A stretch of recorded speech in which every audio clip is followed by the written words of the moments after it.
for him to fight for his right to coach New Zealand, it shows that he really wants to help this team. Exactly. So for fans in New Zealand should be saying, oh, this guy really likes the team, wants to help us up. So that shouldn't put a negative thought in their mind. But this is a good thing for them. The results say it all. But then again, I can side with the Kiwis when they say, like, say for instance, when Kiwis face Australia, who is he really siding for? If he's coaching the New South Wales side, is his heart a bit there for Australia?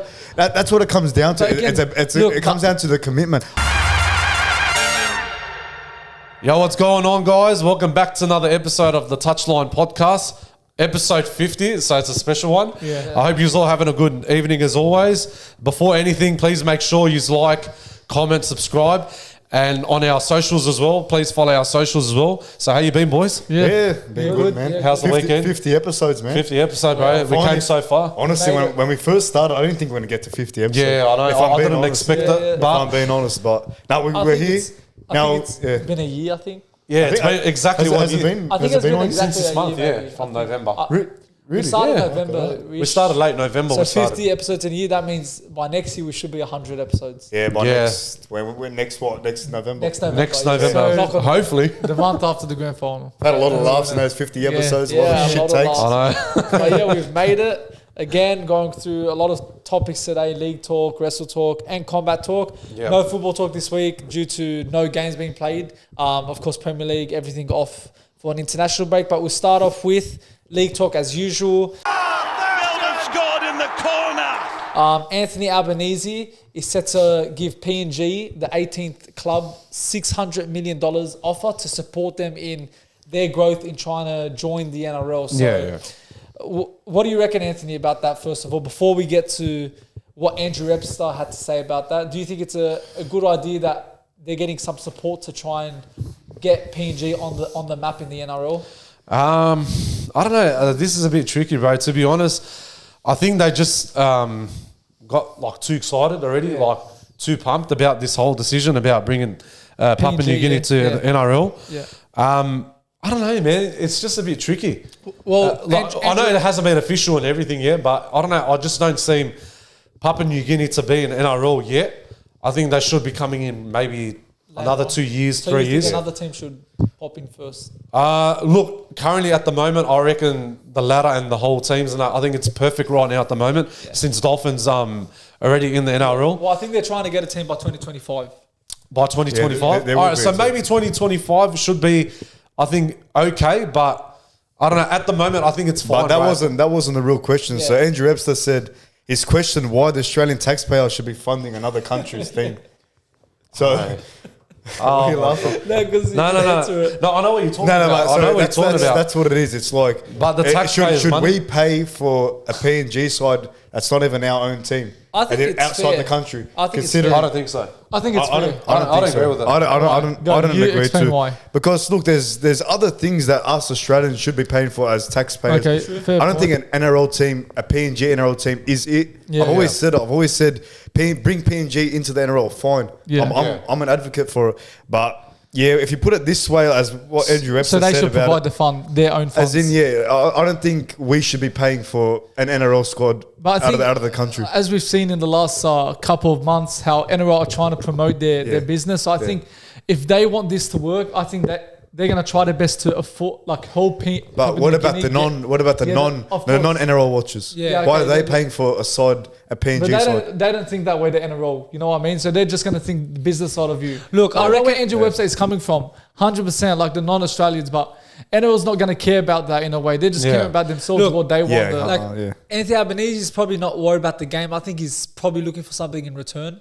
Like later on, if the PNG, that team does get big, that's what I'm saying. You know, he's going to get some money out of their club, you know. He's not just going to like invest and all that stuff. This is a journalist. It's not Andrew Ep.50, the coach. No. I'm saying it's Albanese. Anthony Albanese. That's what I'm saying. Because I know what he's trying to do. He's trying to invest to get like shares out of it, and you know, business like how they all get involved and stuff. Yeah, I know. Yeah, so but I don't think it's a right move now. Like I reckon it should be later on for long term, like 25 and onwards. I reckon. But even just like considering the state of PNG with like high crime rates or whatever. Yeah, and like, we're going to be paying for Exactly. A side and it's over all there. from our own Our pocket pocket, money. Yeah. you know what I mean? Where that money could be going to like building facilities, building hospitals, True. funding Australians. More That important money, thing- I reckon, should be investing on something else in the country. more important things instead 'cause- of on the NRL. You know, Like as Bill mentioned regardless about of high crime Yeah. rate, and you're bringing that sort of people into the country, it could affect us in a way. Not saying the players themselves, but the fans in the general. population. Like, of what it, if it bombs? What if that team bombs and then there goes all the taxpayers' There goes money? all the money. Yeah, It's a big risk. That's as we said last week. Perth might be the right option to go.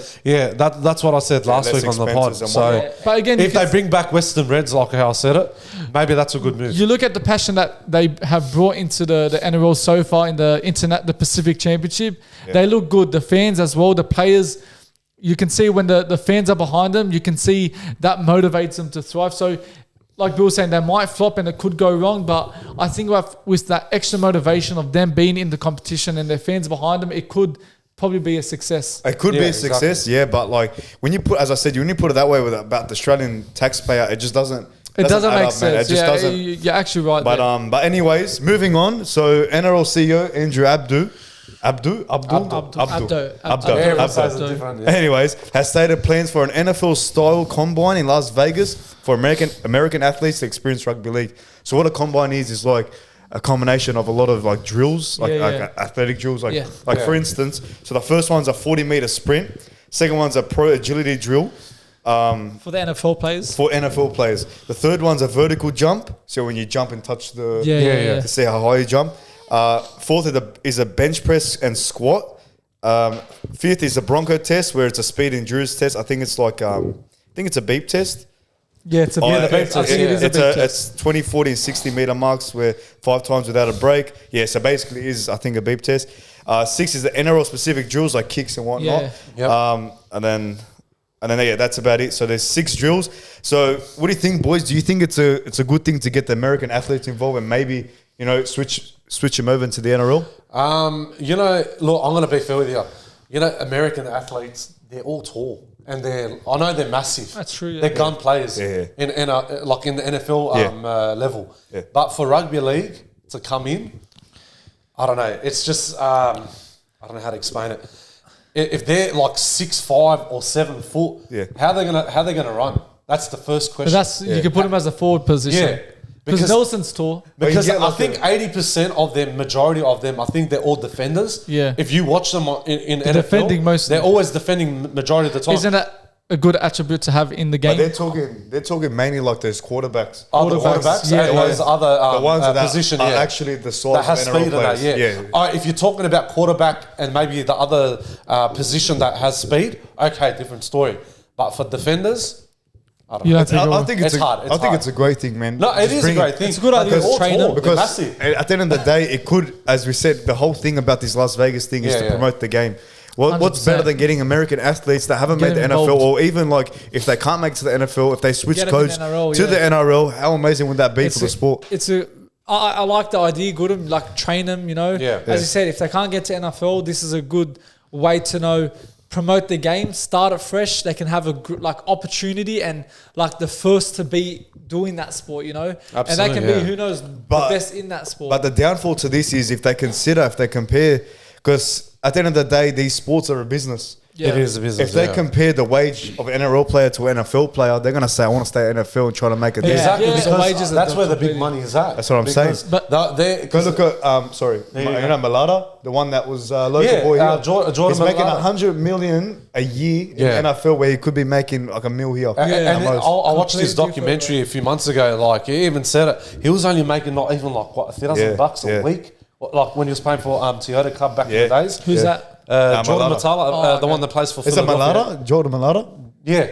Oh, that guy, He played for Bankstown Bulls. He's a Bulls junior. So how much junior. are you earning now?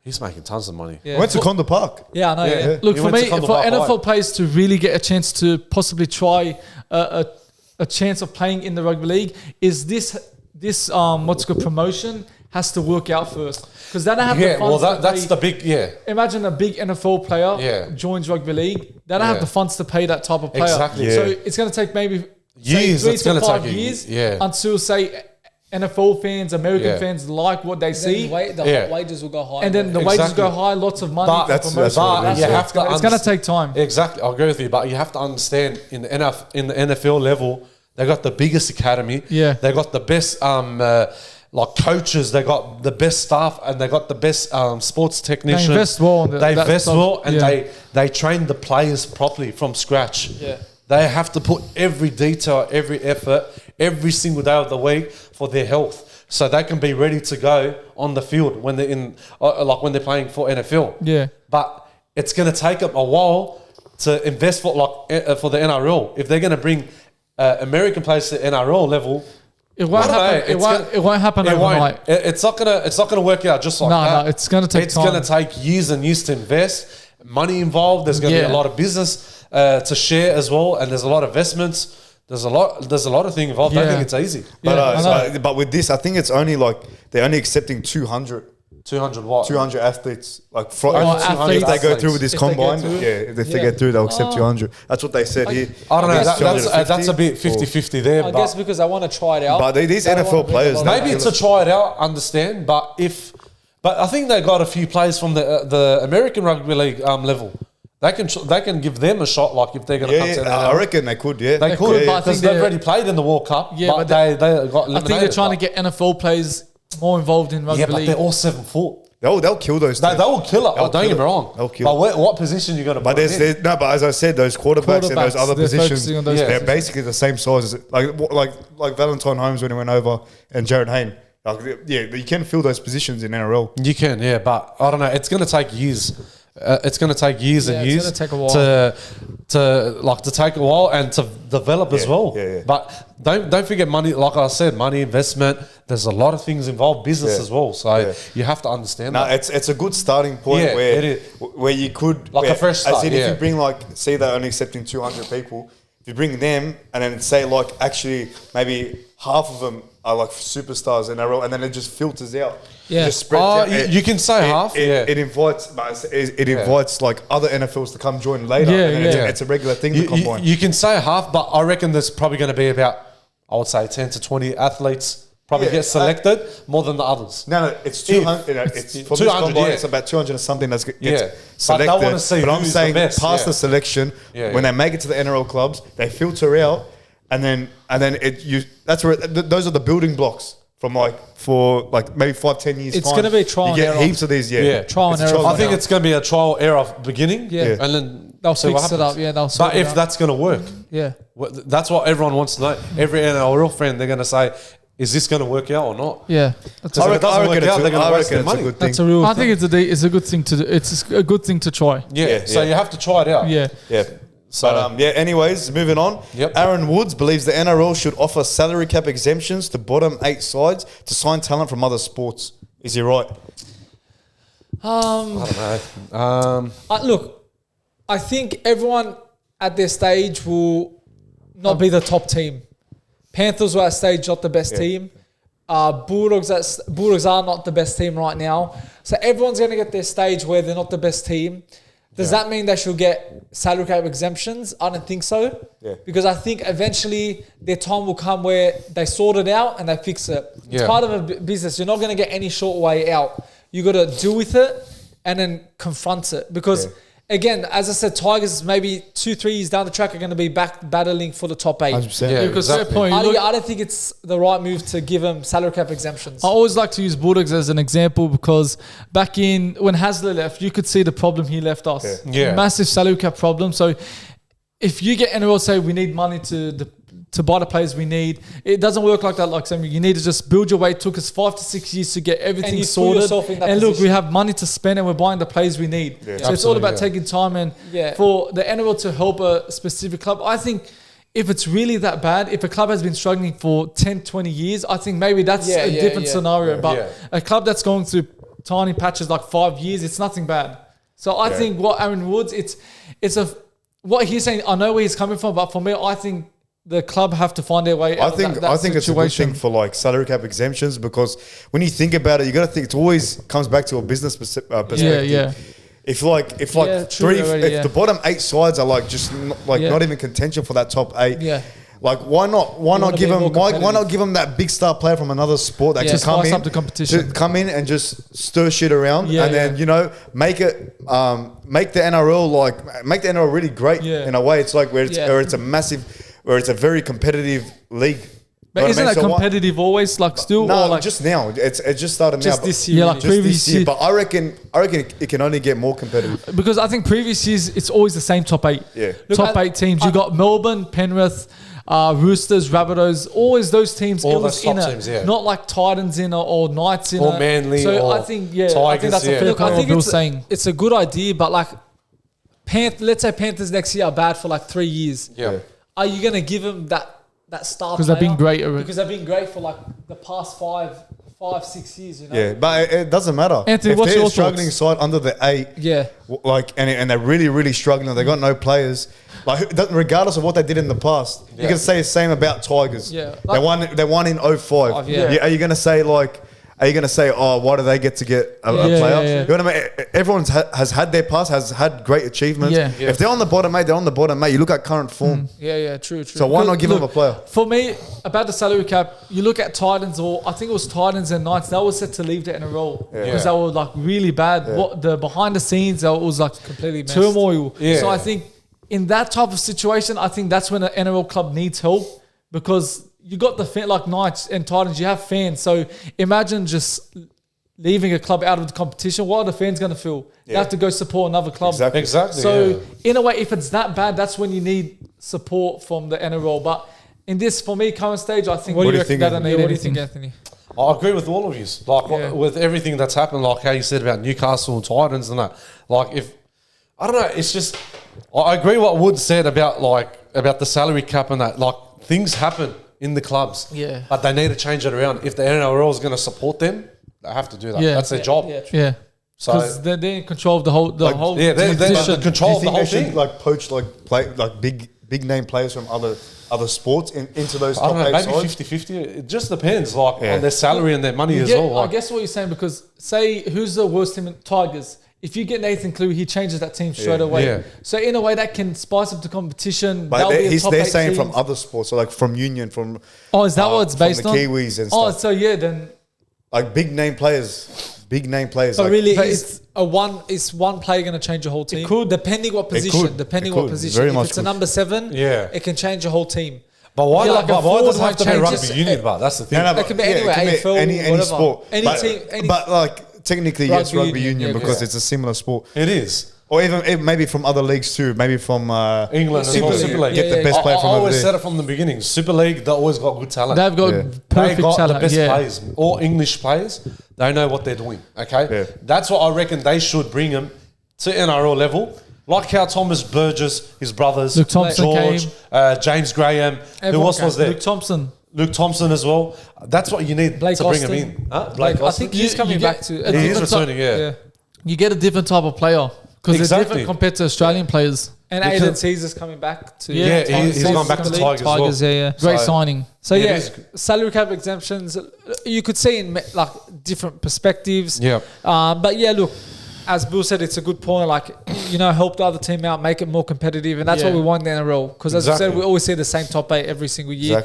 Except for this year. So 100%. Yeah, I guess, look, if it starts to be competitive every single year now, maybe that...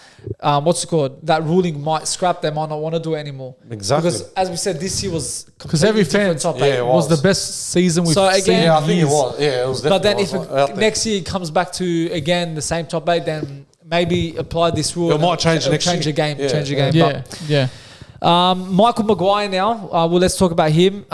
He's going to apparently talk to the New Zealand Rugby League board and explain why he should coach New Zealand, but also coach the New South Wales Blues. So he's currently, of course, the coach for the New Zealand. Or, not when we heard about the news, the New Zealand international team. So, and even before that, there was a lot of talk between Bellamy if he should come to Blues, but then they said, but he's got Melbourne. No, Ricky Stewart too. So, do you think a coach can have the right to coach both teams? We've seen it before. We've also it's a matter of a lot of the Kiwis fans are saying, why is he like switching coach? As in, why is he coaching a New Zealand team, but then going back to Australia and coaching a New South Wales team? I guess where the fans might be coming from.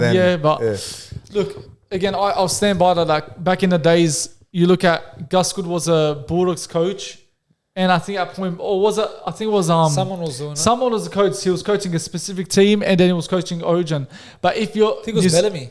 I think it was Bellamy. I think it was Bellamy. Yeah. So, but this is a different scenario because you're going from New Zealand to Australia, like you're saying. It's like betraying one. It is betrayal technically, but then it's a business. You want the best for a team. Like if New Zealand got Michael Maguire, he's a very good coach. If he's going to help them win a World Cup again, because their last one was back like a couple seasons, 8 years ago, I think. They won the Tri-Nations. They won the Tri. Yeah, that's it. They So actually did. if he's going to, let's say he's winning New Zealand every single game, Fans they're winning won't complain. trophies, and he's doing the same for New South Wales. The main thing, he's doing his job at New Zealand. Yeah. Now, like, what those roles are good because New Zealand and New South Wales completely played at different times. He has time to focus on both ones, as opposed to when he's coaching a club and he has to focus more on the club. And then when it comes to selecting, it affects the training and the decisions he makes for his normal club. So coaching New Zealand and coaching New South Wales is, I think, completely fine because you have time for both ones. Like put the tactics out for New Zealand. Then 2 months later, it's Origin time. And so for it him, won't affect the timing of everything. And for him to fight for his right to coach New Zealand, it shows that he really wants to help this team. Exactly. So for fans in New Zealand should be saying, oh, this guy really likes the team, wants to help us up. So that shouldn't put a negative thought in their mind. But This is a good thing for them. The results say it all. But then again, I can side with the Kiwis when they say, like, say for instance, when Kiwis face Australia, who is he really siding for? If he's coaching the New South Wales side, is his heart a bit there for Australia? That's what it comes down to. Again, it comes down to the commitment. I get it. Look, results. What matters. That's it. It's proof in the pudding, man. It's all there. Like if I'm a Kiwi fan, I see results. No matter, I don't care. I wouldn't care if Madge is coaching a New South Wales Australian side. Yeah. But at the same time, I can see what they're saying about that. Maybe it's like a half commitment. I don't know. I know. Like I understand what they're trying to say. But like if you look at it, I went blank. No, but no, that's it. Let's say he's coaching, for example, New South Wales, and then he goes to New Zealand. The main thing is that he's doing good. It's like, for example, there's a lot of players, for example, in Premier League, they go and join their rivals. Yeah. That's their job. It doesn't matter if they love Arsenal more. If they're playing for Tottenham, they're doing their job for that. And that's my point. He's coaching New Zealand. He's going to do his job regardless if he's coaching New South Wales. He's not going to say, I want Australia to win. That's my team. I'm coaching New South Wales. To add on to that, he'll feel connected with the boys, the team, the place he's coaching. So he's have that connection. And he's not if they do win the World Cup, he's not going to let them down. He's going to feel that connection, be happy that they won the match against Australia. So even Wayne Bennett, when they won the World Cup, he was coaching him with Steve Kerr. Wasn't he coaching England? No. He was with... What's Wayne Bennett, was it? Stephen Kearney. He was the assistant coach. As New Zealand, so he was. So he's from Australia, but he was helping him coach, and it was a good moment for him. You can see he was happy and celebrating with the players. But then, what do you think about the players? The players that play for Australia one year, they want to play for Tonga the next. Oh, that's different. That's not. That's it's pretty much the same thing. Because a coach isn't obliged to. Like you go Bulldogs. You go to what's it called? You go to Manly. You're not obliged to one team as a player. That's fine, but that's fine. As a player, it's unacceptable. You can't want to play. But it's the same thing. No, but because for a player, you're born in New South Wales. That's where you're eligible to play. You're supposed to only play for New South Wales. Unless you spend most of your time at Queensland, you're born up with a different story. Before coach, if you're coaching Tonga, for example, 5 years later you get an offer to New Zealand, you're allowed to take that offer. But as a player, it's completely different. You don't take that. Look at even the soccer world. If a coach is from, say, Australia, he has the chance to coach a French team. Fair enough. Germany team. You're right. In a way, it's different in that situation. But I understand it could be the same thing. Because in a way, like technically, it is the same thing. Yeah, but in the law and that whatever the rules that you're allowed, they have the right to go to another like country. with a coach, a player, it's completely different. Anyways, moving on. Rugby Australia boss Phil Wall says that will not be spending money on NRL players but develop junior talent.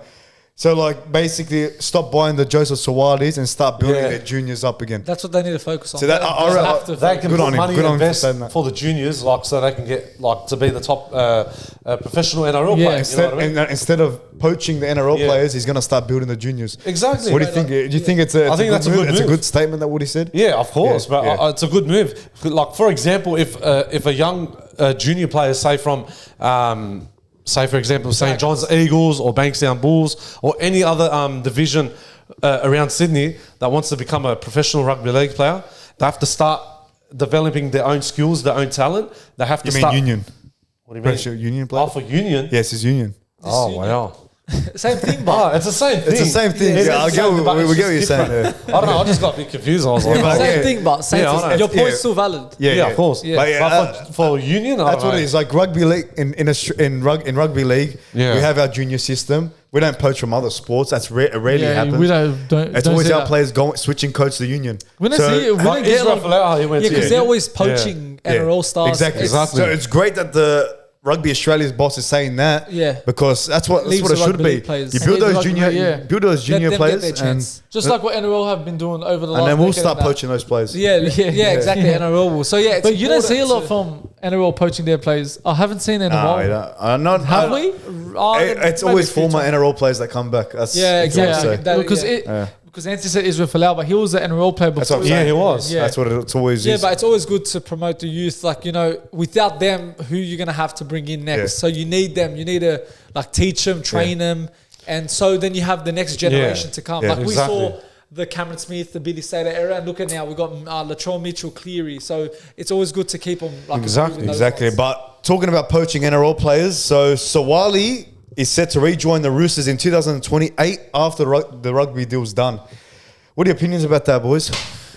To be honest, He's So made wait, a commitment, is- another commitment. is he leaving this year or 2024? End of His 2024. last season. End of this year. 2024. So he'll stay there 3 years. 3 years, sorry. I don't know to be look. He might actually feel like connected to rugby union. Would he want to come back to Roosters? Yeah. You know what I'm saying? So yeah, that's what I was thinking. Has there been hasn't been a contract, has there? Has Like, it- to is there say a he's contract? No, signed? but like he's, I think it's spoke like a with Peter, little verbal agreement with what's his name, Nick Politis? Nick Politis. Nick that's it. Politis. Roosters fans will be happy about that because they like that's like Yeah, but that's heroes. another 4 their or 5 years Suaalli. away, you know. Like, if he's going to rugby and then come back to rugby league, like, I reckon you're right, maybe. I don't think he's Because gonna. I don't think he's gonna. What go if he world loves the rugby. sport? What if he loves union? He'll stay He there. started there, didn't he? Yeah, I'm not too started sure. at I don't know nothing I about think it. he was so- a rugby player. Was it? Yeah, I think he was. I think- I don't know nothing about I it. mean, I think he's just saying this for now. Yeah. No, So I- I'm just saying 5 years is a very long No, time. I think man. Suaalli's just saying Overhyping this it up, just to say Roosters, I'll be back in that. But I think genuinely in his heart, he loves union. I think he's going to stay there for If life. he's going to go to Union, I think he's going to I stay don't there. think he's lying. Yeah. But I think it's too early to say, I'm joining the Roosters. yeah. Because as I said, you might enjoy rugby more than rugby league. Yeah. And then you've put yourself in a position of, I've made a promise to Roosters, but I really love rugby. That's a bit of that's something weird to say for a player that hasn't played his first game. Yeah. I know. Yeah. Like, it makes no sense about So it. it's a bit of a slap in the face. I think to rugby, like to rugby. like he's already wants to Like, I want to leave. Yeah, exactly. But don't forget, Dragons gave him an offer as well to go to Dragons after Yeah, if he was yeah, going to he leave did. Roosters and that. But That's now a slap in going the to face rugby, for rugby. That's a slap in the face Yeah. for them. Yeah, I think really. it's a They're gonna massive think one. They're going to lose a big star and he's going to return back to NRL. Yeah, So it just makes no sense team with is this gonna whole join- scenario. They should question if they should keep They're it. going to be saying, we're signing a player just for But they're 3 years. exactly. Just for money. And I think they're trying to convince Suaalli, like Roosters, to backflip on the deal. That's Wow. what I heard. They want Roosters to... They want he- Roosters want Suaalli to stay at the to Roosters. backflip on the deal. So to stay at Roosters. Look, would to it be stay long term, surprised, I would it be reckon. surprised if that happened? We've seen Daly Cherry Evans backflip on Titans. The too. Titans, Yeah. they're Yeah. like on the But last... this is another sport. like another code. Yeah, I know, but I'm saying it can always happen. It can happen. A team can get into the player's mind, Yeah. trying to influence them, and it can suddenly just Maybe leave if the club. Roosters do so good this year and He maybe might question. scrape like, I don't know, the semis or whatever, Yeah. maybe like Yeah. Or he'd consider it. he could, if they win the grand final, he might say, I ended my career at Roosters well, and he'll Yeah. go to Union. I think So- I think he'll commit on his rugby deal. Yeah. I Yeah. think so, but he'll be back at rugby league like any other one. You know, But where's he going to sign back with Rugby Union? He's already already signed. He's already signed. Yeah, but which club for Rugby Union? Oh, isn't it? Was Oh, it Warriors. Kiwis? The Who? Kiwi. Was it Kiwis? I think it was Signed Kiwi. for the Kiwis. Or was it? Yeah. No, Wasn't it? there should be Crusaders. There's so he signed with Waratahs. Is that right? He signed with the Waratahs, Okay. and he's also going to play Wallabies for international level. I know he's Samoan, but do you think they're gonna let him play for Australia? He signed. Potentially, no. He hasn't signed for Wallabies. Oh, no, Wallabies, yeah. Like, but of course, he can play. He for can. them He 'cause has he's the in right to rugby union. play for Wallabies. I don't know why he'd play for Wallabies since he's not. He's Samoan. Yeah, I know he's Samoan, but is that a good move, like for him to go to Waratahs? Like I know Waratahs, they've been successful the last 10, 15 years. They're the best team in rugby right now. They're the best team, and it's the best. Of course. Sue for him. Yeah. I know. So now now we're going to move on to another potential signing happening in the next 2 years. Tom Dearden is linked to a move to Dragons. Cowboys have offered him a $650K per season deal. However, Dragons are set to offer him an $850K per season deal. So for me, I think him moving to Dragons, look, Cowboys is a great club and they're on the rise in the last 2 years. They made a preliminary final last year, and this year they just missed out on it. But I think what Cowboys are building is something special, and I think he should be a part of it. You look at Townsend, you got Scott Drinkwater, a very strong team, and for him to leave a team to Dragons, it could affect Cowboys because he's been their best player. I don't know who could replace him at halfback. He plays 5'8". I don't know who can replace him, but Dragons, if they get him, that's a very top signing. It's great for a club on the rebuild and they need a player like Dearden. But if they're offering 850, Cowboys better up their offer, man. If they want to really keep this guy, guy, have to, bro. because as you said, he's a gun in their team. Too good, man. He's a good player too. How good was he in the State of Origin this year? Killed it. Crazy. Killed it. Smashed it. Smacked it, man. Look, That shows the quality of Tom Dearden. Once Munster's done, he'll probably take the number 6 for Queensland. Very good player. He's so good at making line breaks. Like how many times he makes line breaks? He knows how to read the game properly. So Dragons are looking for that player, especially with I think Mo now just off their list. I think they've got Kyle Flanagan there so far. Flanagan, they got Sullivan left. Sullivan's left to Tigers. So you got left. So I wouldn't be surprised if Tom Dearden does join them. It'll be a very good signing. But if Cowboys really want to keep him, they got to pay him. If they want to keep him, they'll up their offer for sure. Because $650K is nothing. That's nothing. It is nothing. Even in the modern era. Yeah, he would accept some. For me, for him to stay at Cowboys, it should be around 800K. Yeah, 800K. 750, 800K. I think probably around that market. Yeah, that should be fine. I think he loves the club. Yeah, Cowboys. Of course, at Broncos he was his rookie season. He looked good, and for him to go to Cowboys, their rival, it shows that he wanted something different, and he's really showed his potential ever since joining that club. And I think. For me, if I was him, I'd stay at the club at Cowboys. Yep. But again, money talks at the end of the day. Exactly. I think it's too early for him to leave. He just not long ago. 2 years, I think. He settled in. Why would he want to move again? it's going to be a big move, and then 2 years is just 2 years. If he sees nothing in Cowboys and he sees something in Dragons, maybe Shane Flanagan is the main factor. That's the coach plays a big thing. But then again, you might see Cowboys. Look, we made a preliminary final, almost grand final. Who knows? Almost made top 8. So he might see something there. Might want to stay in Queensland, like his hometown. So look, I think give it a year. He'll suss out how Dragons are this year. And then I think he'll make his decision. And if he has his interest in them, then he'll probably potentially sign. If they're competing with top 8, if they somehow get into the top 8, I think he'll say, you know what, I'll join Dragons. As we know, there's a lot of players of free agents. As we all know, Jarome Luai has been the talk. I think probably the most talk player that's a free agent. Yeah. Benji Marshall met him at his house and spoke with him about a potential move. Just had a normal discussion about if he would like to join. But do you think Luai would or could he even join the Tigers? What do you think? Well, I think maybe if he accepts the offer, it could be a good move for him because you have to understand Tigers, they've struggled for the last 10 years. They haven't been in the finals lately, first of all. And they got their juniors and that, but they're still developing. Back-to-back spoons, wooden spoons. 13 years without a finals appearance. That is very, very bad. That's bad. So you have to understand they probably could get the biggest superstar. Yeah. So I think it could be a good move for him to help the Tigers to get back on track, and to get back on the finals level. Yeah. And then you got Api Carousel as well there. Get him to and don't forget you got Aiden Caesar. So if Aiden Caesar Caesar, Jarome Luai, and Api Coruscant do those good combinations between each other. I was just going to say, will Tiger signing Luai on a big money affect them? But now I just remembered Aiden Caesar has joined the team. Yeah. So I think him and that combination will be good because Luke Brooks has left the club. Yeah, he did. And he went straight to Manly. If it was only Luai at that halfback, that 5'8" role, who's going to be the halfback? Because Luai, I don't think he can guide a struggling team like Tigers. Yeah. Burden, I think he can. Because I think there's something about Burden that's better than Luai. Yeah. But Luai carrying a team like Tigers, I don't think that would happen. But him and Aiden Caesar will be a good I think with Caesar there, Caesar is more experienced, and I think he'll help him too. He'll help him out. Like you look at what's it called, Titans, foreign at Titans. He got them playing better with his just experience, and he knows how to play the game. And he's won a premiership too as well. Yeah. Exactly. Chad Townsend at Cowboys, he's doing a very, very good job. So Aiden Caesar, I think, is going to help the Tigers a lot. I think they'll improve. Yeah. Debatable to know whether they'll be wooden spoons again. You don't know. But Luai, look... Could help. It could help. When Benji Marshall comes to you, it's something big. So exactly.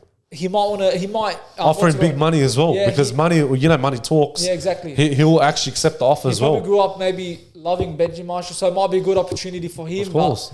But it's going to be a long, as they call it, saga or whatever. A saga, yeah. It's going to be long. It could go anywhere. Like, it could stay Bulldogs, you don't know, Tigers, it could go anywhere. So, but don't forget, Penrith, they've already succeeded the last 3 years in their premiership as well. So don't forget, Crichton's left the club. What's his name? Spencer Linu left the club too. Api Coruscant, all the main players, Burden, Kickout, all them. So maybe it could be a good move for Luai to go to Tigers to help out the juniors. Like I said, to go back, get the winning spirit back as well. Exactly. And maybe like a Benji Marshall figure would influence Luai to come to the club. Yeah, exactly. So I think... I really do think, just because it's Benji Marshall, Luai's going to be like, as a club on the reboot, maybe I believe in what he has going on. Yeah. Instead of getting someone like Tim Sheens to convince him. He would not have done that. Yeah, but he got sacked that by and look, 3 premierships, maybe he wants to try a challenge. A new chapter, that he's trying to bring a team out of where they're going, trying to help him. Look, he's been on the success, but now he wants to help a struggling team. So I can see this happening, Luai to Tigers. Yeah. They have a lot of money. They haven't really spent big on someone for a while. So because they're focused on their juniors at Tigers. That's why. All the money's probably going to be given to him. But now we look at the Roosters. This player was on a ban for quite a while. I think it was like 4 years, maybe 4 or 5 years. Oh, it's 3 years. 3 years, yeah. Michael Jennings, he's apparently signed a train and trial deal with the Roosters. Yep. It's good that we're going to see him back. Yeah. He was always one of the best. He's a center. He can play wing too. Yeah. But he's one of the best winger centers in the game. Especially what's happened to him. Yeah, especially in that 2013 season when he scored that grand final try against Manly. So I think it's a good move, but he's old. He's 35. 35. Who's that? He's on the older side, yeah. But and Daniel Tupou is getting older. They could do with that experience, but they can do with that experience because he was an Origin player, Australian Test player. Yeah, with the experience always does well. We've got Reynolds on a track. Yeah, exactly. But you saw how that turned out. Yeah, we did. But then again, man, it depends the player. I feel Jennings is more built for it. Yeah, exactly. He's more fit and.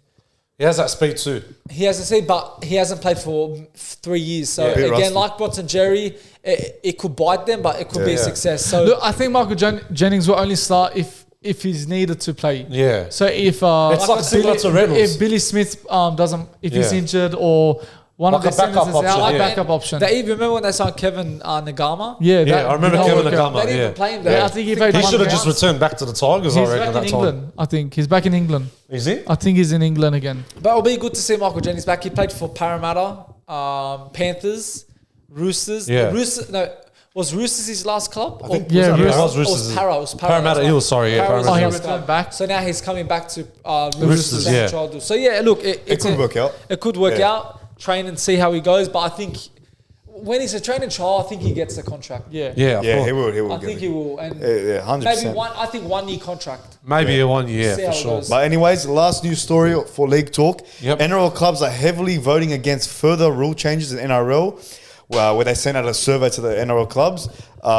So should there be more rule changes? Because as I said, these clubs are heavily against it, and they didn't want one. And Do you think there's that one rule in NRL where there should be a change that maybe would benefit a club? All they need is one change only. It's forward pass on the bunker. Yeah, that's the only thing that needs. It's never happened. I don't know why they never seem to have a rule about forward pass in bunker systems. Yeah, because it just confuses me because that could be a deciding moment in a grand final or something. Yes. If it's a forward pass, it could change it. Yep. The other team wins it. It just baffles me why they don't. And how many times would I complain about the bunker system this whole year, through this whole season?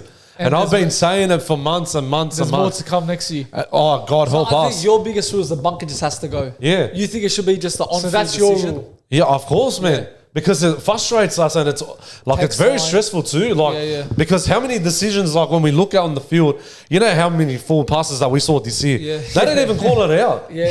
That's my biggest worry. Like the NFL pass Reece Walsh did. Yes, that's right. That was the biggest forward pass. What I'm saying. That was like what, a 3.5 meter forward pass, and they don't call it out. That's why you need the bunker system to have a look at the. Arguably that could have costed Warriors the match. There's two options. One of them, they could be half asleep in that bunker system, or second of all, they don't know what they're doing. I reckon if you're the ref and Dogs were in the grand final and it was forward, play on. No, absolutely not. I'll call it straight away, man. Oh, is there other rule changes you think that they should change? Or look, I think they've added a lot of. I think they added a lot of things, man. Like with the captain challenge and faster plays now. You know, 6 against. But I've noticed, in your own ruck half, infringement. like ruck infringement. They've added a lot of things, but now I think the forward one is the main thing they have to add. They have to fix up. They've done pretty good with the amount of rules. I might be missing some, but right now, how I see, I think it's. Look, it's okay at the moment, like with how you said the 6 again, the captain's challenge. But I think the captain's challenge, they take too long. Like when they have to replay the whole what's the name scene as well. Like for me, I think there's. It's so evident forward pass has to change. Yeah, the forward pass has to. That's the big one. I reckon, you're right. I couldn't really think of another.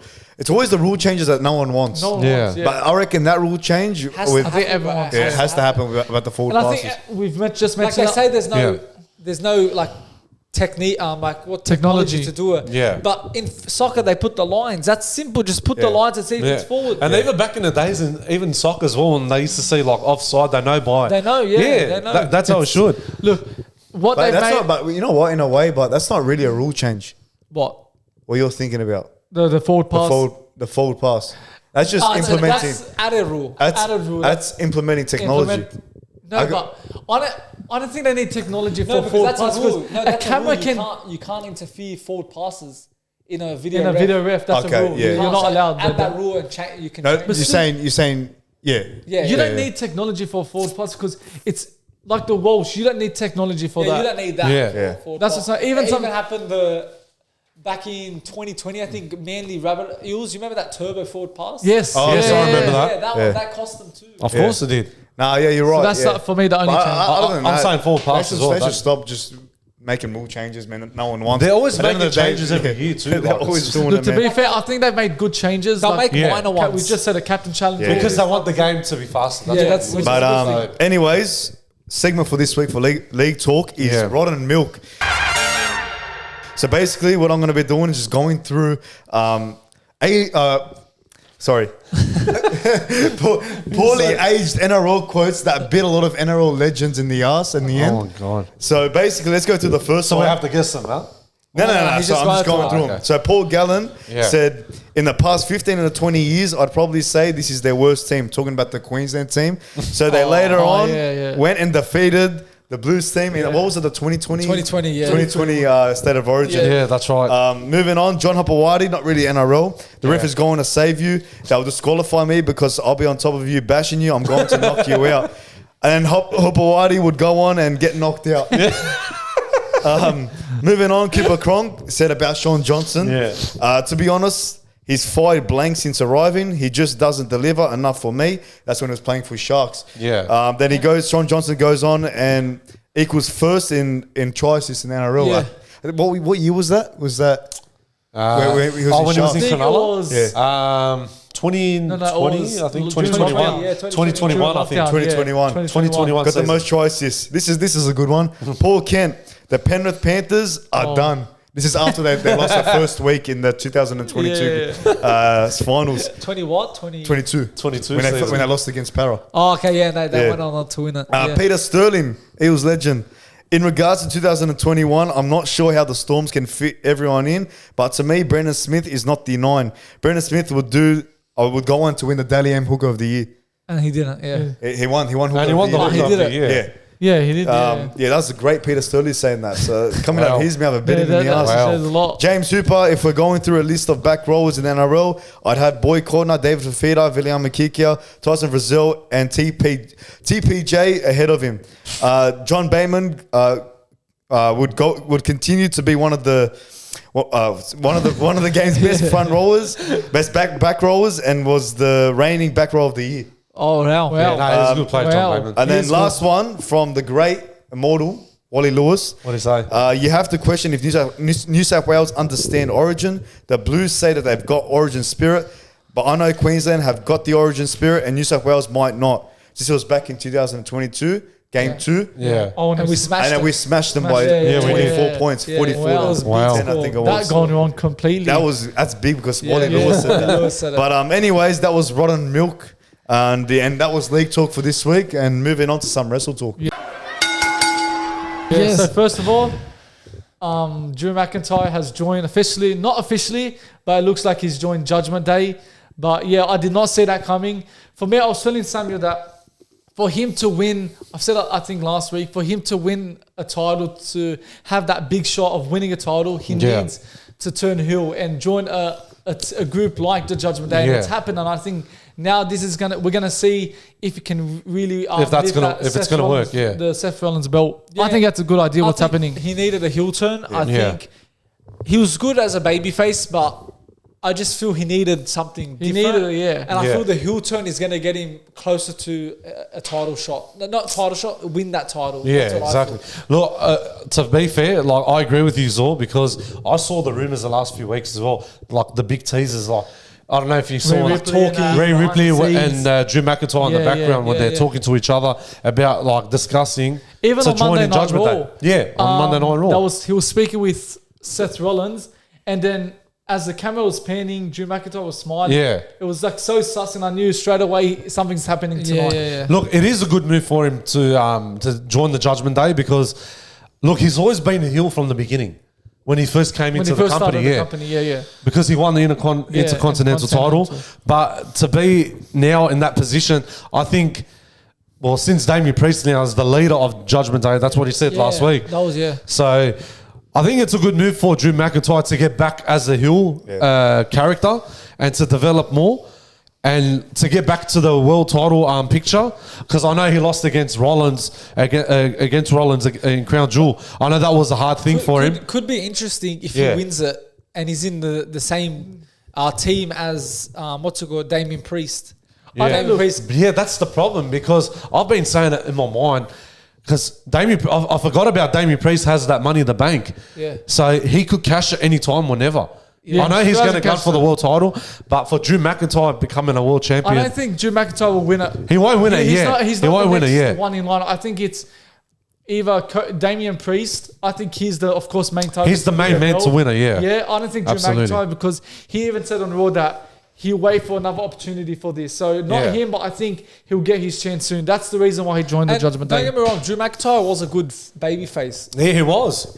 Whenever he's in a match, he produces the best matches. Yeah, like he that does. one against and he entertained as well the fans too. That one is Seth Rollins. All the Saudi fans wanted him to win. Of course. And when Seth won, a few of them were booing. So of course, he's a great face, but he's an even great probably as a heel. Yeah, better heel in my opinion. I think so. Yeah, he's a better heel in my opinion. Drew like McIntyre. what Anthony said when he first started too. Should he bring his Broken Dream song back? That was great. If he's joined in Judgment Day, I don't think they're going to put it yet. But if he leaves later on in the future, he'll bring back his whole theme. He should bring it back. Absolutely.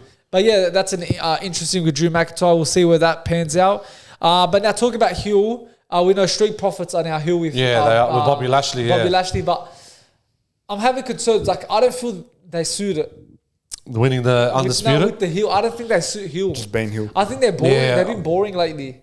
I think so, yeah, man. Yeah, I just don't know. They're always putting a show, don't get me wrong. They do, yeah. They always got good matches and that, but as the character. I like the way how they were babyface, how they were entertaining the fans, exactly. making people laugh.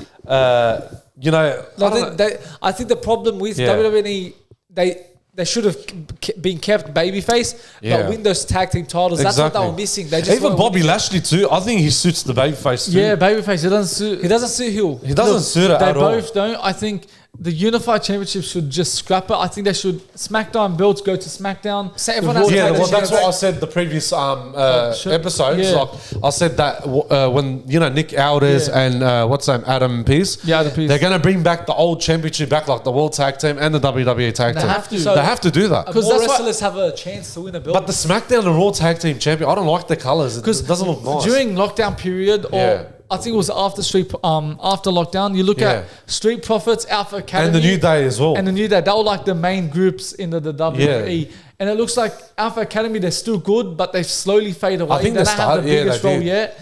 Now Street Profits, same thing. The only one even New Day, they're not the same. Even the Usos because they were broken up too. So it's more group than tag teams nowadays. Yeah. There's a lot. I've just noticed that now in WWE, there's a lot of tag teams.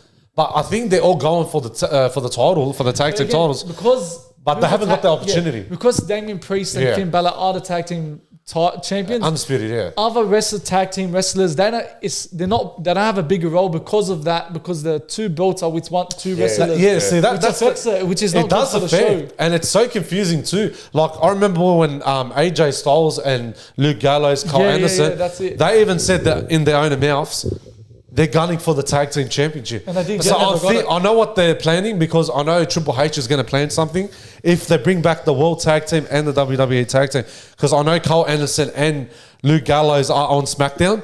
They could win the WWE Tag Team. I want them to win it because they've won the tag team titles twice. They've won it in Royal Rumble and what's the name in Raw as well. That problem with them, like that beef. Yeah. Then it slowly went away, but I feel they're gonna like reignite it. They're gonna bring it back. Their storyline never finished. Yeah. See, that's the big question mark. I think the storylines don't last. Yeah. They don't last at all. Well, as soon as they win the tag team titles. They go, that's it, They just fade away, and then after a few months, they don't defend. Yeah, exactly. You know what I mean? Yeah. They only defend at pay-per-views. Out of all the tag team wrestlers, who deserves the belt the most? For tag team? Or? For me, I think Alpha Academy. I think they deserve it. I'm not saying what WWE are going to I don't think so. Not their storyline. For me personally, I want Alpha Academy to be the next one to get it. I feel Street Profits deserve something. Yeah, because they got the opportunity now. They haven't been about. Huh? They haven't won it, but they got the opportunity. They deserve it. I think they deserve it.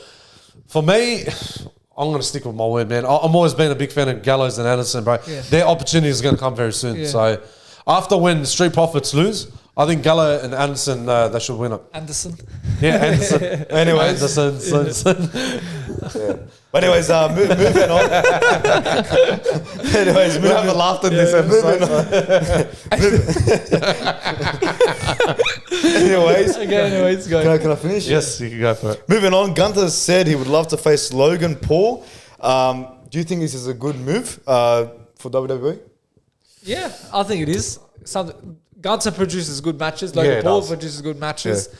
I don't think they'd face for the titles, but it'll be a very good match, like between them two. Like a normal match on, like I don't know, maybe a pay-per-view, payper-view, or just a singles. Build a storyline with them. Look, if it's not for a belt, I think I understand why it would happen. Because if it's for the belt, it doesn't sound right. But if it's without the tag team, I think it'll be a good match. Look, Logan Paul's of course United States champion. But again, I think he's part-time, so he'll come here and there, do a few things.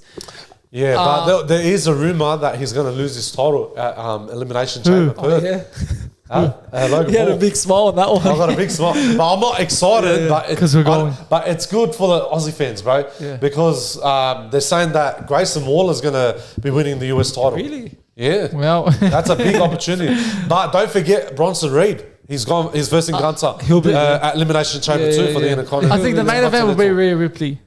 Yeah, she's it has to be one of the Aussies. She has to be so it's literally, I think I can say it for like Elimination Chamber. It's all going to be Aussies winning the titles, which is good. Oh, they probably would do it for that. They would do it. Yeah. So Bronson Reed will be probably the Intercontinental. But he's gunning. But he's a beast. That bloke, he is a beast. He's and massive. Rhea Ripley will remain her title or something like that. I think she'll probably stay as champion till Mania. to see whoever wins the Rumble. What? He's so happy. I am happy. He's gone Perth. That's why. I know. Don't blush me.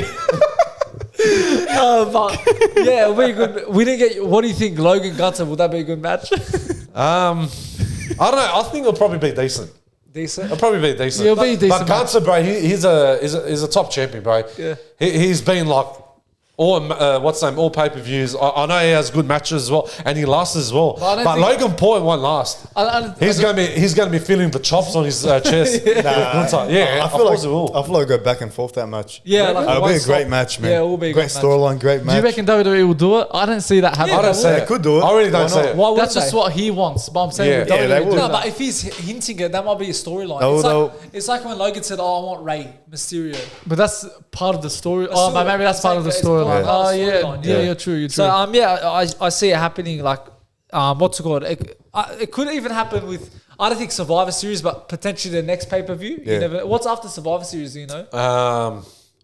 Wait. So if Survivor Series is this week, the week after. Sorry, I'm not sure. I don't know. Let me find it. Anyway, we'll get to it very soon. Anyway. Okay, so last week we spoke about theme songs, and WWE is thinking of changing the Monday Night Raw theme song to, I think, so the SmackDown creators, they're trying to get those ones to do the Monday Night Raw theme song. So what do you reckon?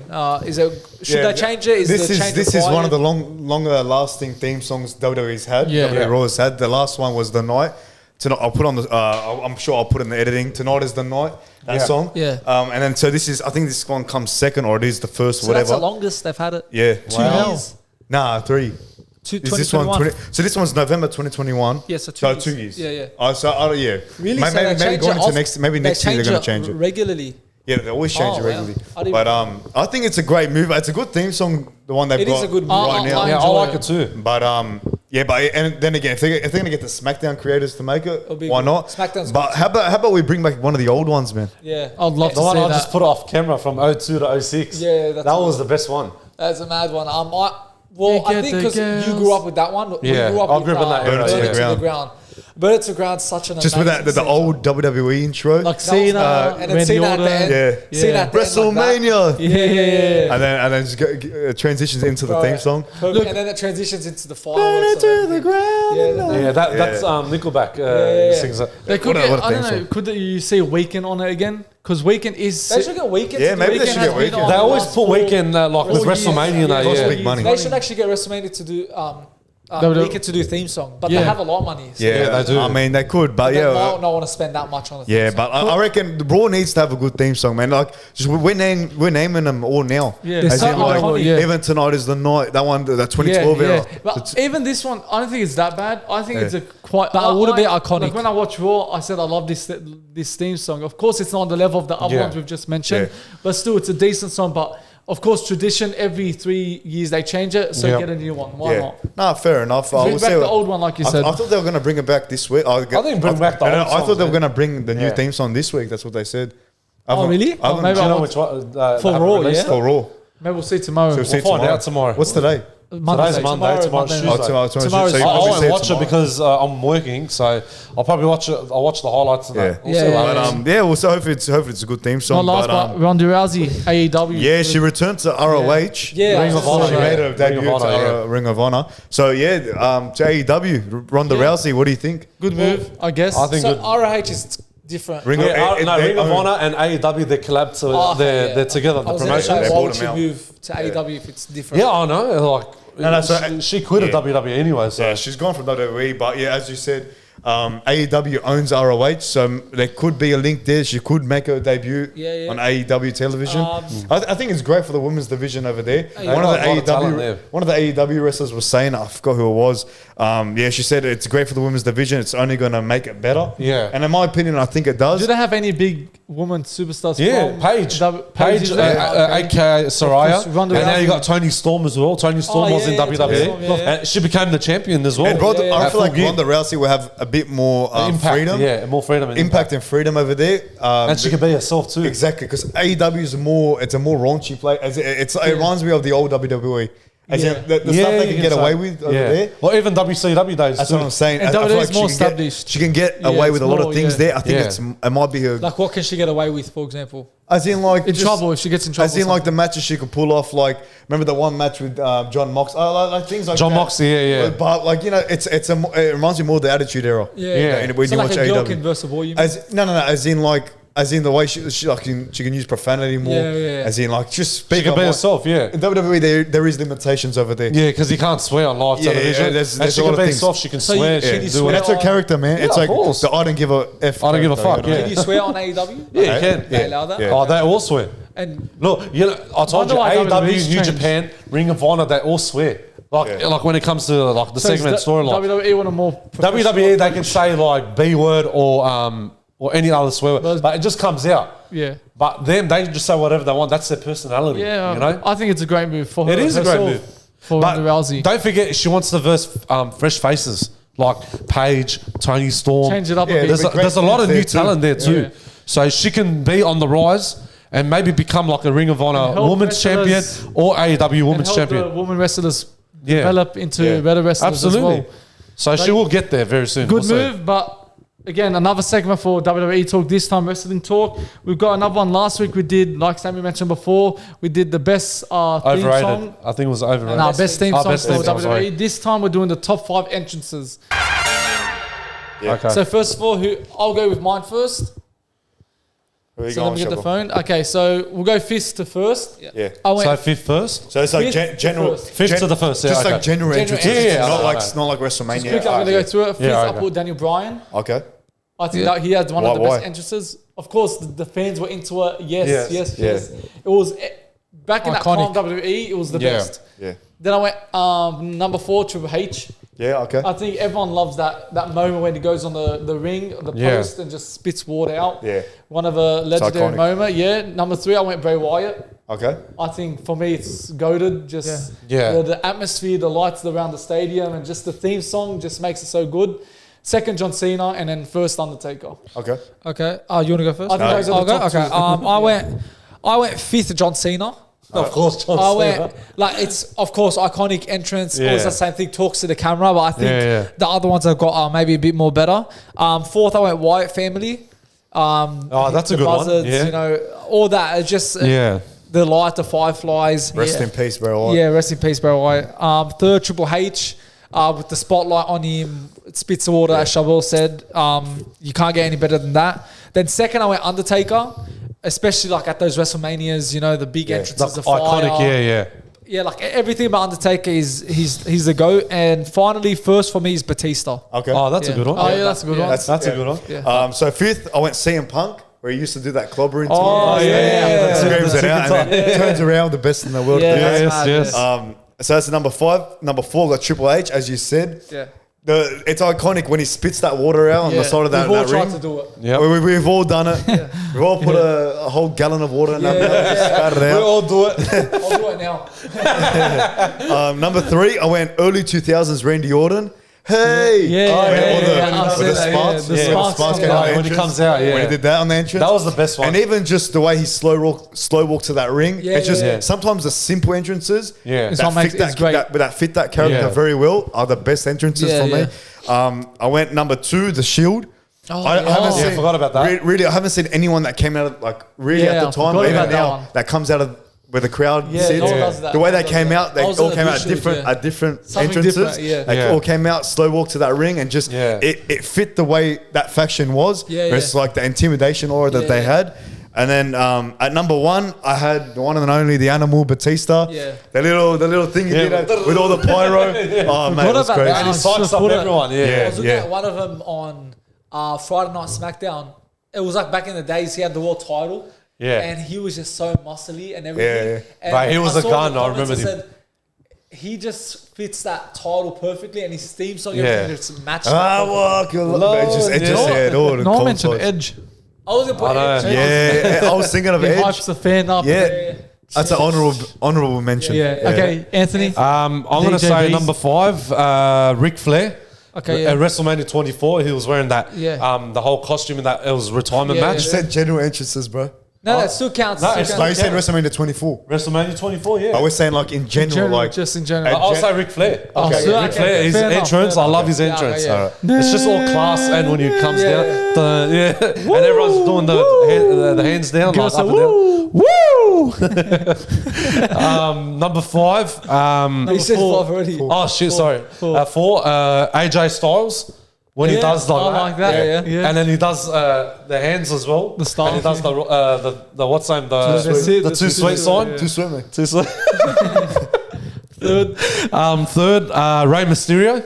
Yeah. Yeah. Because he loves the kids and the fans, like when he goes on the side, and then he will come to the kids, like Shake what's hands. it? No, not just shake hands, like the mask as well. You reckon, Head, you reckon he head, wanted head. to kiss him?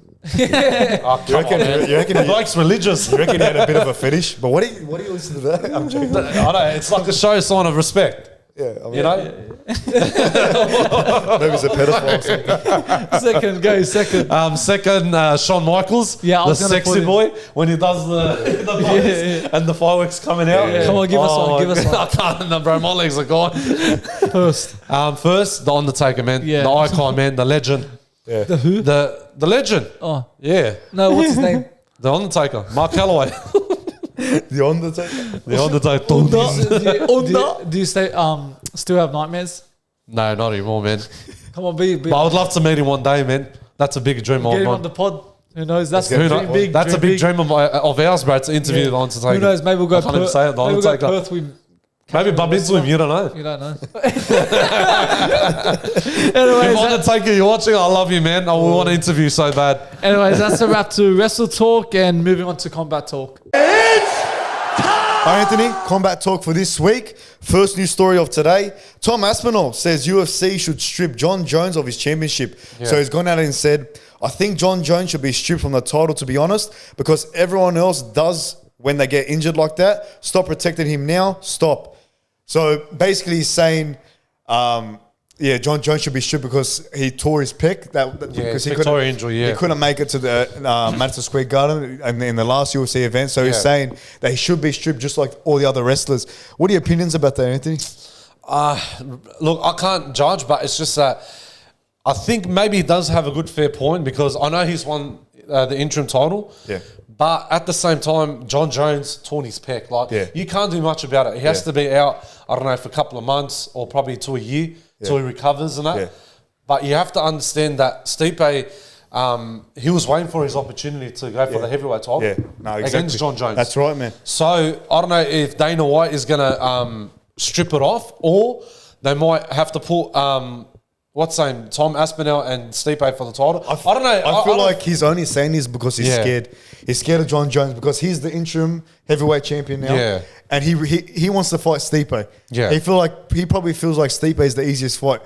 Jon Jones is the boogeyman, man. Yeah, I know. Like Jon Jones is the GOAT, bro. He's saying he just wants to fight for a vacant title against Stipe, so that way he wins the world. Because he knows there's no way he's getting past Jon Jones. No, not a chance. I mean, even those words are like nothing to Dana. Dana's not going to strip Jon Jones. He's not going to strip it. I know He's he the won't. biggest name, one of the biggest names in the sport. Look, He's not gonna do it. if I'm going to be honest with you, if Dana White wants Jon Jones to come back after when he recovers from his injury and he fights Stipe, that's when Tom Aspinall can get his opportunity. But who knows what's going to happen? He's even said it. He's like, if he's injured, get out of the way and I'll fight Stipe. He said it. He wants to fight Stipe. I think that's an easy step. He's trying to find the easy way out. You can't do that. Yeah, you can't, when you win that interim title, you have to wait for your opportunity after like maybe 6 months or 3 months or to 1 year. Yeah. But you have to understand when that person got injured before the fight happened, you can't just jump in straight away and say, oh, that was just an excuse because he's just torn his pec. You can't do that. But Stipe is waiting for he wants his title back too. Yeah, Jon exactly. Jones and Stipe are the two best fighters right now. 100%. Yeah. But I feel like it's just a cop out for Tom Aspinall. Tom Aspinall. He just really wants to fight the easier fight. Like he's rushing it. He's rushing. No, he just wants to fight the easier. Yeah, fight. I know. Like he wants to take the easy step. Easiest fight for him to get that heavyweight championship. Absolutely. But anyways, The Rock says he was going to join. So a bit of context. The Rock was on Joe Rogan's podcast. I think last couple of days ago. Oh, was it? Yeah, he went on his podcast. They had a little beef. Him and Joe Rogan once upon a time. But I think they must have squashed it because Joe Rogan accused The Rock for steroids. Yeah, and then they had a bit of back and forth. But anyways, regardless, that's not the point. Yeah. So The Rock has said on his podcast that he was going to join MMA. So he said on the Joe Rogan podcast, he said, I start talking to Ken Shamrock. I run into Mark Kerr. He told me a little bit about Pride, and I have this idea in my head. Well, maybe I should train MMA. Because at the time, if you watch the podcast, he was saying he was earning about 130 in WWE. He wasn't happy there. And MMA was one of the possibilities that he wanted to give it a shot. What are your opinions about that, Anthony? I disagree with Dwayne Johnson, man. That you think he's lying? Because a lot of people are saying Dwayne Johnson was lying about it, about what he said, because Pride started in 1997, and I think that's right, in Japan. Ken Shamrock didn't have his first fight, I think 2002. Yeah, that's right. Mark Kerr didn't have it. Yeah. No, sorry, other way around. Ken Shamrock was 2000. He made his debut, and then Mark Kerr had it in 2002. I think so. Yeah. So the timeline doesn't add up. Yeah. So The Rock must have known about Pride in the early stage before it even started. So just the time, a lot of fans are saying he's lying. I think he's lying, bro. You reckon he's lying about it? I think he's lying. Bro, The Rock was good in wrestling, bro. That's all he was thinking about, wrestling. Yeah. But, Pride MMA, it's similar to UFC. Yeah. They got the best fighters in the world, bro. 100%. From Japanese fighters to the American fighters, all elite fighters. Yeah. Bro, they're so dangerous. Mark Hunt was the best one in Pride as well. Yeah. But I'm just saying, my point is, I think The Rock is lying because he's just making excuses saying that probably Vince McMahon didn't pay him enough in his wages, and saying that, you're not getting enough matches and this and that.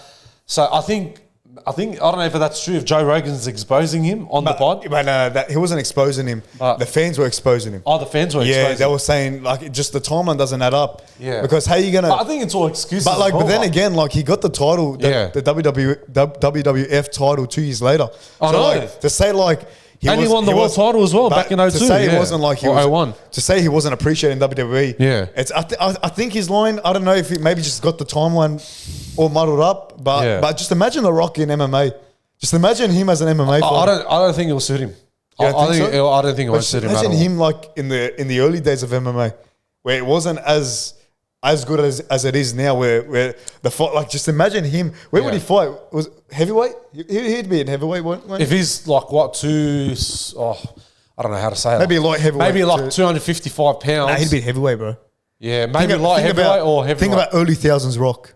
Yeah, but who's he going to verse? Chuck Liddell, Tito Ortiz, all those back in Pride, man. Ken Shamrock. He would have been an MMA legend if he actually gave it a shot. I don't think it suited him, bro. It actually suited him as a professional wrestler the whole time. But why is he saying all that time now that he's saying that he wants to become an MMA? It was a conversation that we're having on Joe Rogan's podcast. But the fans saying that he's a liar. And I think he was even saying, back in 2007, he wanted to give MMA a go.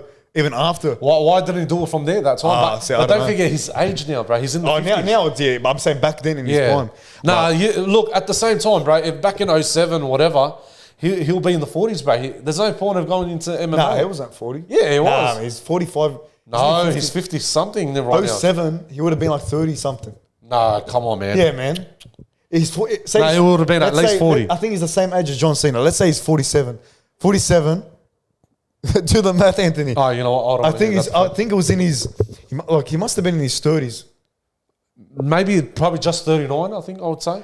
Regardless, he was in... Either way... He was in his prime. Look, my point is, if he wanted to become a professional mixed martial artist, he should have started from the beginning. He would have been his dad, his grandfather, they're all in the professional wrestling business. So there's no point of going to mixed martial arts when you'd rather be in the professional business, and it was in your blood, in your family's blood, if that makes sense. Exactly. So my point is, it's too late now to become it's too late now, but back to train MMA now. Yeah. I don't understand, bro. I think it's just all lies, bro. That's my opinion. He's probably lying about it, really. I think he's lying all about it too, for sure. But anyways, Conor McGregor confirms he is in for UFC 300.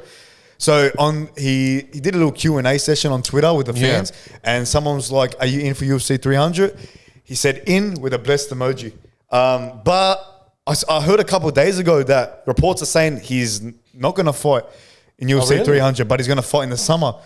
So what do you think? I know we said we want to see him UFC 300, But you think it's a bad business decision for UFC to not put him in UFC 300? I think it's a bad decision, bro. Yeah. I think it's a really bad decision. Look, because we said it last week how we said, I want to see him in the UFC 300 card, bro, the main card. Exactly. That's the big main event, bro. Like the main... It has to, man. UFC 300, as I'm going to say I don't know what Dana White's thinking, bro. It is UFC's WrestleMania. It is the biggest event. Of course. You got to put... And look, I remember having a conversation with one of the boys. I was saying... He wasn't there UFC 200, wasn't there UFC 100. Yeah. And he's not going to be there UFC 400, man. His career is basically done. Yeah. So it only makes sense to put him at UFC 300. And McGregor seems like, I don't know what's going on behind the scenes. He says he's in. Reports are saying he's not in. I really want to see McGregor. I think Dana White should push it. I think he should push it and put him and Michael Chandler. Has to, man. We said this many times, man. I think every UFC fan is watching right now on this podcast.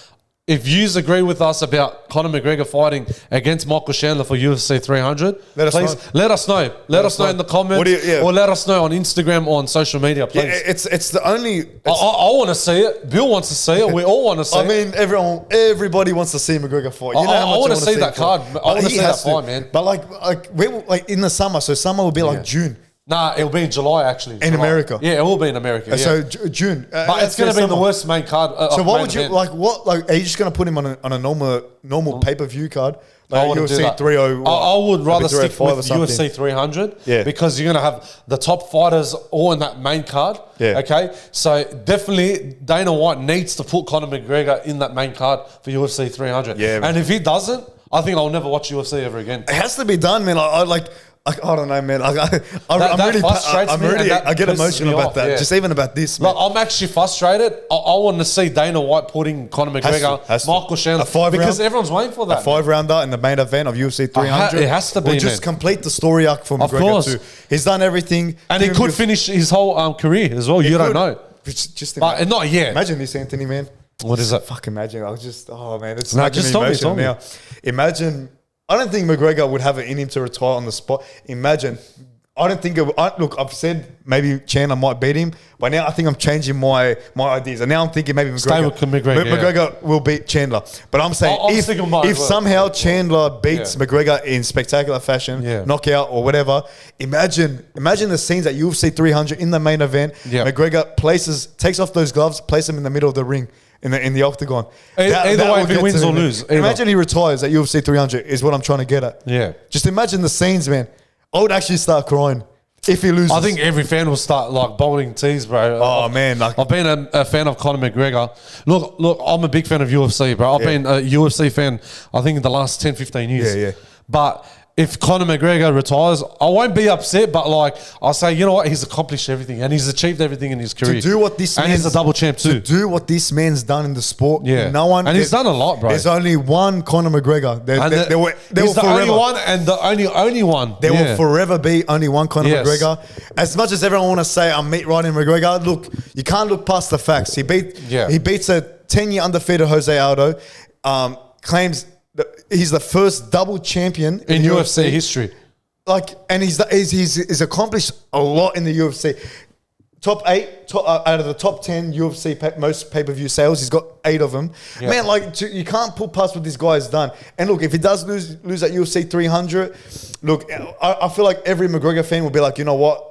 Fair enough. He's done everything in the sport. He's done what he's done. Right off in the sunset, man. Absolutely, bro. It will be emotional, but look, at the end of the day, McGregor's not losing. Look, he's a good fighter, bro. He's got he's a top fighter. Yeah. He had the whole ability, he had so much strength, courage, and he helped his community too, and he helped a lot of fans. The way he talk on the mic, he's funny too. Muhammad Ali's daughter, compared McGregor back when he was facing Mayweather in 2017. She wanted a boxer's daughter wanted McGregor at the time to win against Mayweather. She said, McGregor, this is a big statement. McGregor reminds her of her dad, Muhammad Ali. Wow. That's and as cocky as McGregor was, he said, I don't even want my name next to that man because of the greatness Muhammad Ali, what he's done in his career and, the status he achieved. It was a humbling moment for McGregor. And look, to be fair, as much as McGregor wants to deny it, he's truly next to those big names. He's next to the Muhammad Ali's. He's next to the Mike Tysons. He's next to all the innovators, all those top top athletes there. He's not the best fighter, McGregor, but he surpasses the sport. He surpasses the sport. Look, clearly, he has way more followers than the official UFC page. That's how you know you have a massive star on your hand. And the UFC recognizes that. But we're getting off topic, man. But look, moving on to some boxing. Fury versus Usyk. They had the press conference. I saw this a couple one of days on ago. YouTube, yeah. So a quote I want to say that happened in that press conference. So Tyson Fury was like, "You're fighting the best British heavyweight that's ever been. We're fucking dauntless in these waters." So what I'm trying to get at is, does he have the right to talk all this smack considering he got knocked down by a debutant in Francis Ngannou in that last fight? Does he have the right to like talk all this smack where fans have said that Francis Ngannou won the last fight? Because like does he have the right, like, in your opinion? I don't know. It's a bit frustrating, man, because like the way how Tyson Fury was like psyching up that fighter or whoever he is, what's his name? Usyk? Usyk, yeah. Because like considering from the last bout, Anthony, about what happened when Francis Ngannou knocked him down.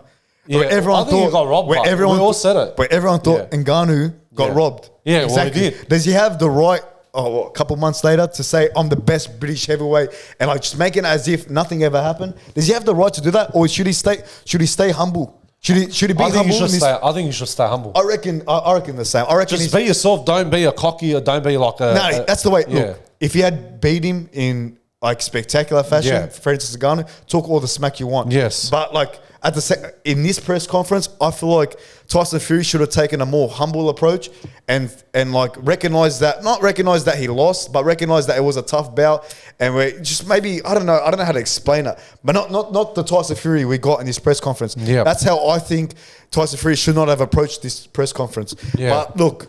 Actions talk more than words. We'll see what happens in this action bout. Speaks louder than words. Speaks louder than words. Right. Whatever, man. No, that's all. Anyways, Anthony, we're going to bring up a segment for this week. Okay. Fantasy matchup. Okay. So, like, out of boxing, MMA, or just MMA in general, MMA, boxing, or whatever. Yeah. Who's your fantasy matchup? Who would you say? Like, it could be like prime versus prime. For instance, I don't know. At the time, like you could have said Mayweather McGregor, like, as in a fantasy matchup. Oh, so like George St. Pierre versus a George St. Pierre versus a Khabib. Like, it would never happen. But it's a fantasy matchup. Who would you a dream match? Yeah, a dream match. Yeah, that's what you. Who would you say? That's a tough one, man. I don't know. I would love to see, but I don't know. Like, would it count? Like, or with different divisions? It could be anything. It doesn't matter. It could be like someone. Maybe I would love to see the two Aussie fighters in the MMA, bro. I would love to see Robert Whittaker versus Alex Volkanovski, man. Two Aussie fighters, bro. Going at clash of the titles, and Alex Volkanovski can make the weight. Of course, he can go up in the middleweight division. In the middleweight, yeah. Would it have to be catchweight?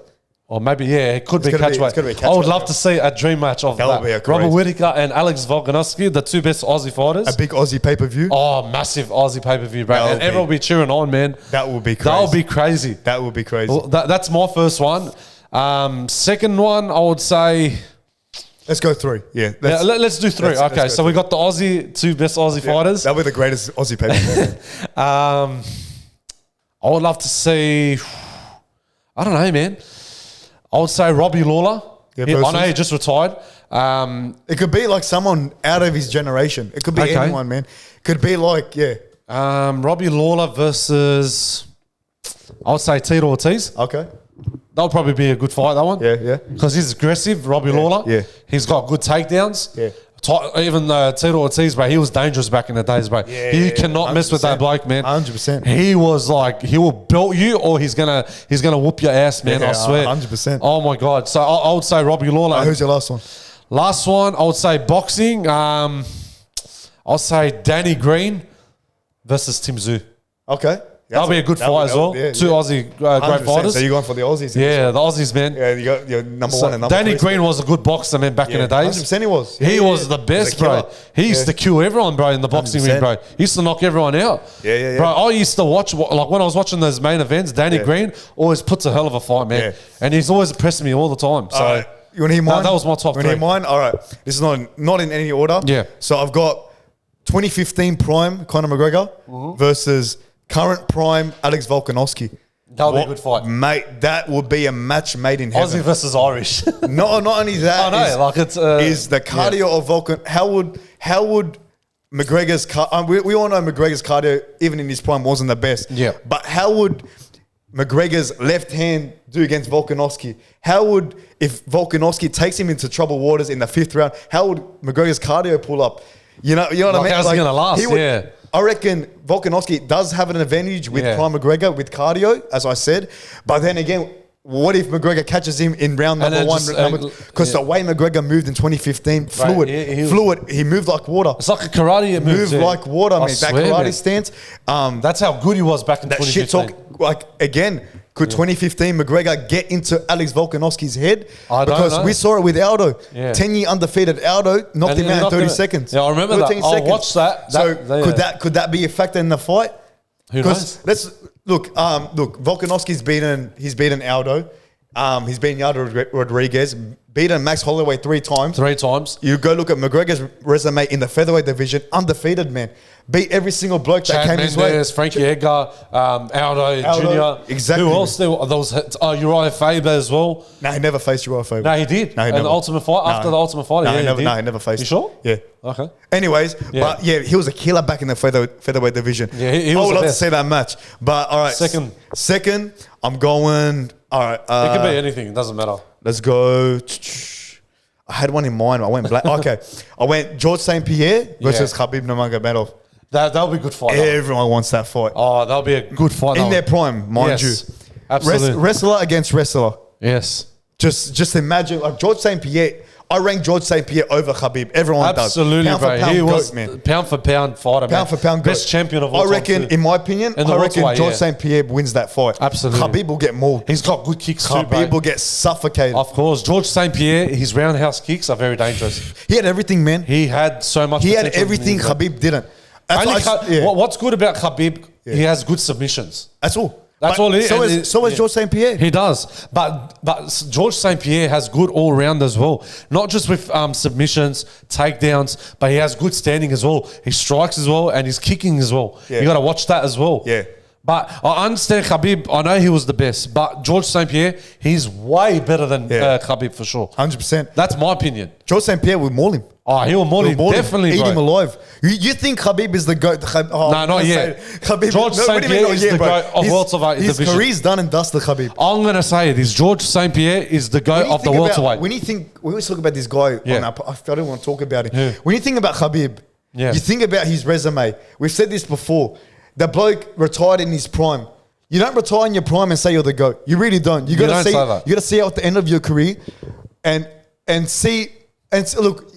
I was talking about this with my mates. I was like, I even saw this post where when you look at Khabib's career, he wasn't 2-8. I mean, being a 2-8 division champion is not everything, but at the same time, it is everything, man. Yeah. There was a list of all these fighters that were two division champions, and you say, and then someone was like online, "Where's Khabib?"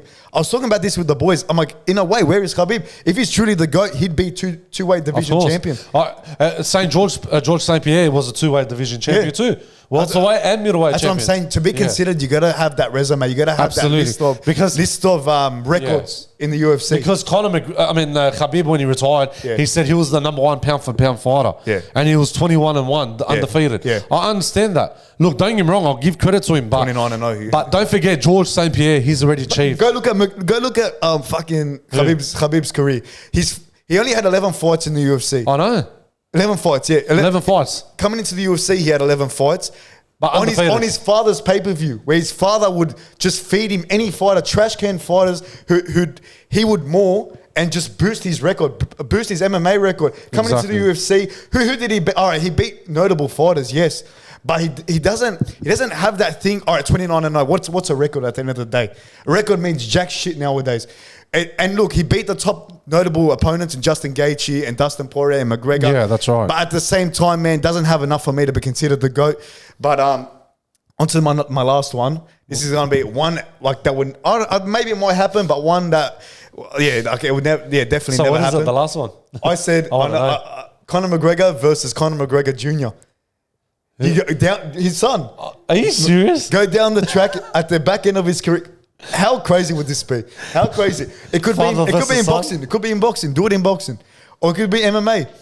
Just think about it. Hear me out. McGregor, I'd look, it'll be like a Mayweather situation.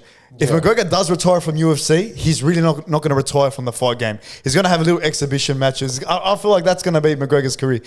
McGregor's son is what? He's born in what? 2016, 17, 18, 19. He's only like 7 years old. Bro, 7 years old. Are you serious? Yeah, he's 7.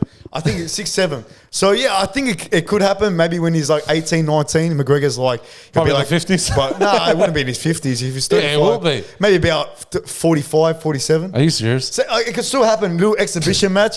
I'm so certain that pay-per-view would sell. You're crazy, bro. I reckon they do it in a boxing match. It'll be like I don't know, man. It'd be like a full circle moment because everyone sees McGregor's son on Instagram and Twitter and whatever, see the way he grows up. Yeah. And it'd be like a full circle moment to face his dad. And it's like a passing of the torch in a way. I feel like it'd be a great fantasy matchup. So those are my top 3. Well, that's your top 3. But anyways, that's a wrap up for Combat Talk for this week. And let's wrap up the podcast with the boys. All right, guys, that's a wrap up to episode 50 of the Touchline Podcast. Hope you guys enjoyed the video as usual. Please hit the like button, subscribe, comments, and we officially now know we are going to Perth.